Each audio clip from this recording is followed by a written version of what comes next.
सन 1971 की पाक भारत जंग मुहिब वतन पाकिस्तानियों के दिलों पर एक ऐसा जख्म है जो कभी मंदमल नहीं हुआ और ये आज भी रिश्ता रहता है। इस जंग में भारत ने मुक्ति बाहिनी के जरिए पाकिस्तान की पीठ में छुरा घोंपा और फिर बराह रास्त जंग के जरिए मशरकी पाकिस्तान को अलहदा कर दिया। मशरकी पाकिस्तान में मौजूद पाकिस्तानी फौजियों ने हथियार डाले और पाकिस्तान को शिकस्त का सामना करना पड़ा। 1971 की जंग में पाकिस्तान को शिकस्त क्यों हुई? कोई बांग्लादेश के कयाम को पाकिस्तानी फौज के मजालिम का नतीजा करार देता है तो कोई इससे सिविलियन क़यादत की गलती बताता है। कुछ लोग इसे बांग्लादेश के लोगों में पाए जाने वाले एहसास महरूमी का नतीजा भी करार देते हैं। अगर तमाम नुक्ता नजर सामने रखे जाएं तो ये वाज़ेह हो जाता है कि पाकिस्तान के दो लख्त होने में किसी एक वजह का हाथ नहीं है, बल्कि कई वजूहात हैं जिन्होंने जमा होकर बांग्लादेश के कयाम की राह हमवार की। इस जंग में ऊपर की गई बातों के अलावा पाकिस्तानी फौज की शिकस्त में बरतानवी नशरियाती इदारे BBC की गलत रिपोर्टिंग का भी अहम किरदार रहा है। ब्रिटिश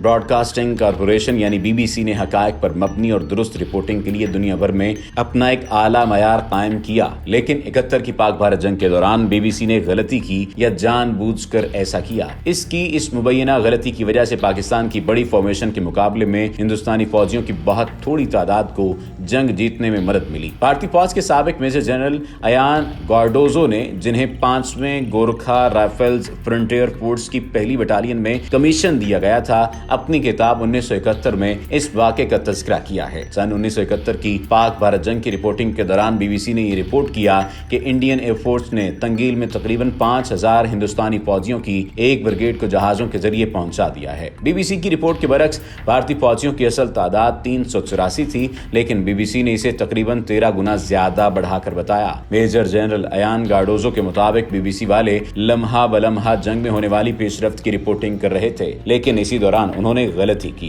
उन्होंने ऐलान किया कि गोरखों की एक ब्रिगेड सिरहट में उतरी है। इसे इंडियन फौजियों ने भी सुना और पाकिस्तानियों ने भी। BBC की गलत रिपोर्टिंग के बाद इंडियन फौज ने ये जाहिर करने का फैसला किया कि वो भी एक ब्रिगेड है। BBC की तरफ से फैलाई गई गलत मालूमात का फायदा उठाते हुए गार्डोजो की बटालियन ने छोटी छोटी फतूहात समेटना शुरू की और एक ऐसी सूरत हाल पैदा कर दी जिसके नतीजे में पाकिस्तानी फौजियों ने 15 दिसंबर 1971 को हथियार डालने की पेशकश की। जब तक ऐसा नहीं हुआ, गार्डोजो और दीगर का ख्याल था कि पाकिस्तानी फौजियों की एक ब्रिगेड इलाके में मौजूद है, लेकिन वो उस वक्त हैरान रह गए जब उन्हें ये मालूम हुआ कि हथियार डालने वाले फौजियों की तादाद ब्रिगेड की ताकत से 2 गुना ज्यादा थी। BBC की रिपोर्ट पर इत्माद करते हुए पाकिस्तानी फौजियों ने 4 और 5 गोरखा राइफल्स के भारतीय फौजियों के सामने हथियार डाल दिए। हथियार डालने वालों में 3 ब्रिगेडियर्स, 173 अफसरान, 290 JCOs और तकरीबन 7 या 8 हजार फौजी शामिल थे। अपनी किताब में मेजर जनरल अयान गार्डोजो ने यह गलती करने पर BBC का शुक्रिया भी अदा किया, क्योंकि इस मुबैना गलती की वजह से न सिर्फ